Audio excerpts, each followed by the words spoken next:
The writing and history is on the wall, here at the offices of PAWA 254. It's the focus for a new generation of young Kenyan political activists. Boniface Mwangi runs the organisation, which uses the full force of modern communications to protest against corruption and nepotism. So when I started as an activist, I was alone. I was this artist, photographer, come activist who was doing things on his own. And I realized that if there was a community where people like me worked every day and interacted with other people, we could actually build a movement. More than 250,000 people follow him on Twitter. He uses the platform to target controversial issues and often criticizes the government. The 32-year-old is active across social media, but his work goes far beyond what he does online. He organizes discussions and also demonstrations.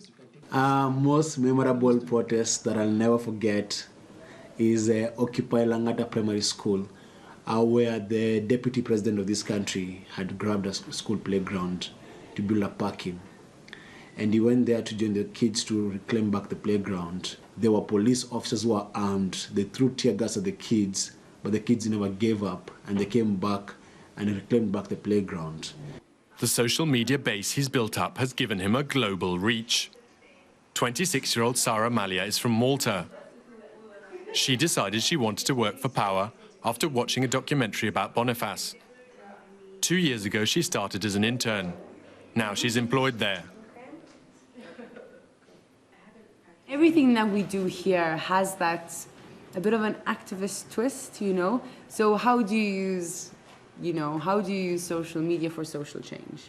Yeah? How do you use social media to speak about different social injustices that are happening within Kenya? So a lot of our trainings do focus on that. More than 100,000 young people have now taken part in workshops run by PAWA under the slogan Team Courage. Although he's not the only one working there, Boniface Mwangi himself is an important part of why they come. So yes, I think he's a role model in that effect, you know, a role model for young people to say, no, we're not going to do this anymore, this is not right. A role model for people who want change in their country.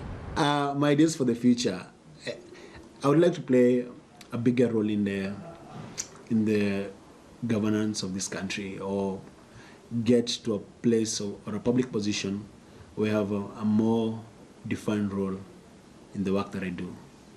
He works into the night, building influence he hopes to use to help Kenya's youth play a part in the future of their country.